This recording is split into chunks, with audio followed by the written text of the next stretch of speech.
first game we're going to start off with is mount.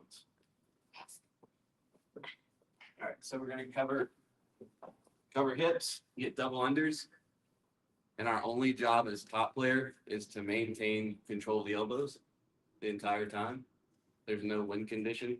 The bottom player's job, they can win by getting their elbows back to the inside and touching their body with their elbows. If he touches his body with his elbows, he wins. If there's anything under the elbow, including my knee, he doesn't win. Got to touch his body with his elbows. Okay? Everybody understand? All right, 1, 2, 3. All right, we're going to build on that one. Now it's you guys starting with no underhooks. Top guy's whole priority is to find a leg under the armpits and lock his hands. You lock your hands, you win. If you're on the bottom, your whole job is to either get the top guy's hips off of you, or become the top player yourself by as a week. Make sense? All right.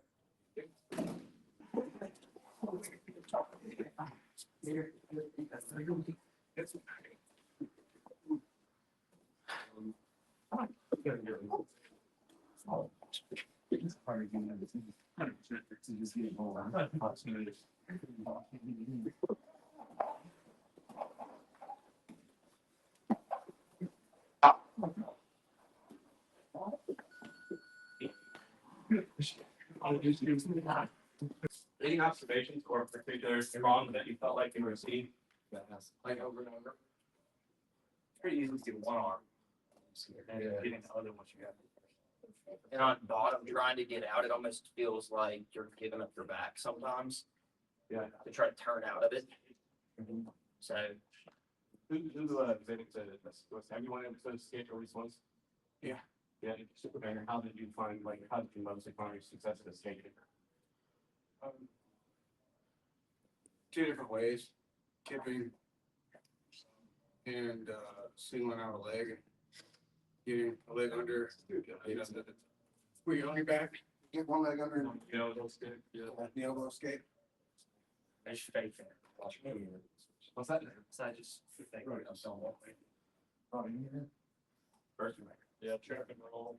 Yes. Or reliable. Yeah, trap and roll too.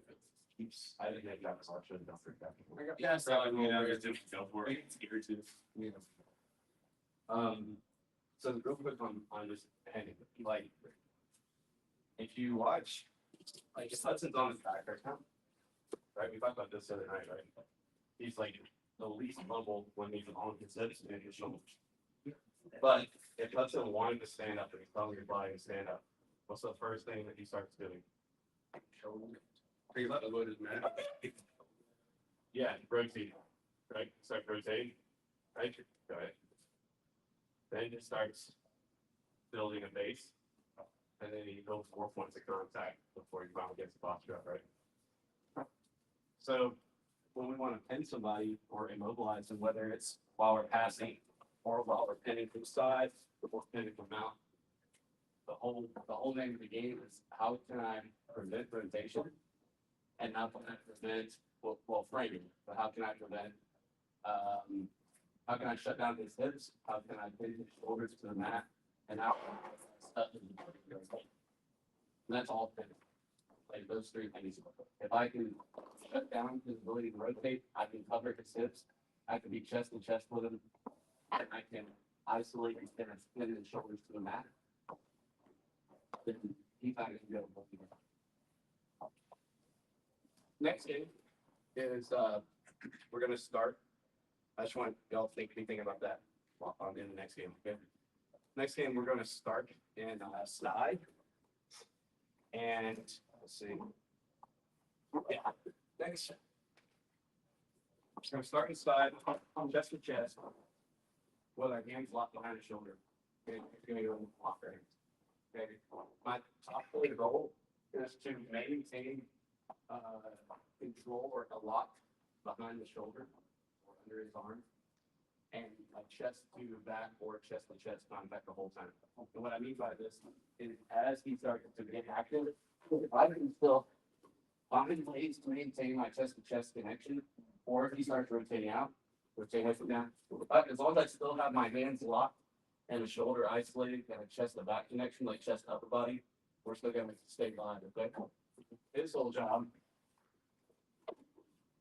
is to get his limbs in front of him, in between us.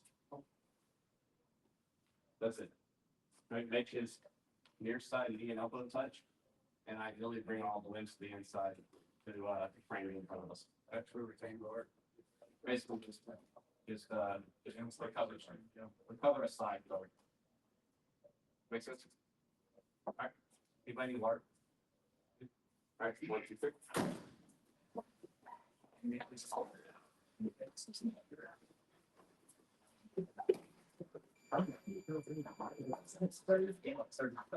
You want to keep going? Sure.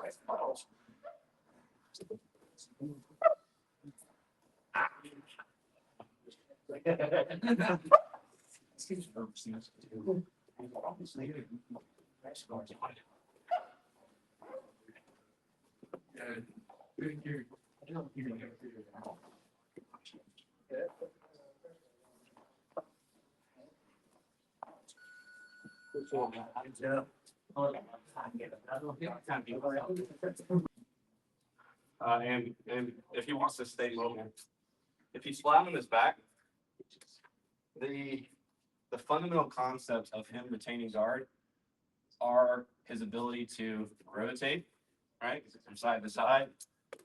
It's his ability to retract, like if his legs are straight, it's his ability to retract them in towards his mass. If I start breaking out to the side, it's his ability to extend his limbs as frames to carry my weight and prevent me from actually securing a pass and be able to realign with me. And it's also, if he wants to be mobile, his ability to base, his ability to start building height and sitting up. Right? This is the 4 things. Like you see any open guard player, like if we just sit here and play for a second, good. If I start down here and we're playing, I build height, I'm rotating here. There's all kinds of stuff. All those 4 things are happening in real time right there. That makes sense. That's how we prevent from being passed and next, we're gonna talk about camping because that's specifically something that I think that's really something I want to get better at. I think it's something that you've been getting better at the past several months, right? But like everybody can really benefit from this. So we talked about, it's like, what is camping? Camping is this idea where, like we were talking about the other night, we don't want souls to be pointed at us, right? We treat them like a loaded gun. So if I want to, as soon as I come in and I start making contact with a supine player, I want to immediately come in for the feet. I don't want him getting connection with my knees, my ankles, or my hips, right? So if I make connection here, I'm immediately also starting to cut my ankles, right? Now, once I get here, the theory of camping is that as Hudson is not working at all when we're aligned, right? Especially if he's just chilling, he could later, he can go to sleep if he's on his back, right? That's how some of us weirdos sleep flat on our backs, right? That's me always, right? All right, but the more that I come out at an angle, right? The more that he has to do, if he doesn't want me to get a sit line, he has to start retracting his knees towards the center line, right? Even before every yards. If I'm just chilling out here, he has to start bringing his knees back in, okay? So he's already working harder than he was. Next, he starts having to frame up with his upper body, his arms, right? And he's strong here, but then as I start dropping my weight, I'm barely working, and he's working much harder. Okay, so the idea of camping is how much prolonged time can we spend out here at an angle, making him carry our weight. Okay, ultimately, the apex or the best way is if we can get all the way to north-south, where we're camping in north-south, because now it's not just the bench press, it's the shoulder press out here. He wants to frame on my hips. Now he's shoulder pressing, and he has to work it's maximal effort for him to get his knees on the inside now, because he's got the most distance to travel. That makes sense. So The thing about, this is what Danaher says about camping. The idea with it is even if I don't get a pass here, the first, second, third, fourth time doesn't matter. Over the long haul, the power level is draining. Right? So even if if I get to north south and he reguards, right? And we disengage, we come back in, we start. Every time I re-engage, and we had a bout of camping there, 30, 40, 60 seconds, the power level's down. And I wasn't working nearly as hard. The idea here is also just in order for you not to be working hard, for you to understand how heavy you can be without having to work very hard. Everybody should be able to do this. Put your forehead on the mat and just chill right here, where most of your body weight is on your forehead, and we can sit here and just talk, and you're not really like working that hard, right? Most your forehead or the ground and your forehead are just propping you up. Okay, that's what's happening. Except I'm on him. Okay, does that make sense? What? So the name of the game, he's playing supine.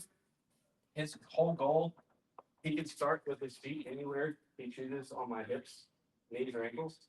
His 2 feet he can place on the inside, the outside, combination, whatever he wants. When we start the game, my goal as top player is to remove the connections, maintain the disconnect, and then start cutting my angles, right? And then ultimately lock my hands around the hip on where we started. And if you win, if you lock your hands around the hips. His whole goal is to maintain the connection, maintain alignment, and he wins if he's able to put me on my butt. His hands. He can use his hands not to start, but you can use your hands, and your whole goal is to put me on my butt. By any means necessary. So do we have to maintain grips with both feet, or can we let go and maintain grip on one foot and then single out a hand to get chest? So that you, okay, your win is locking your hands around hips. And then bottom guy, your win is putting the top guy's butt on the mat. Cool. All right, 1, 2, 3. There was that.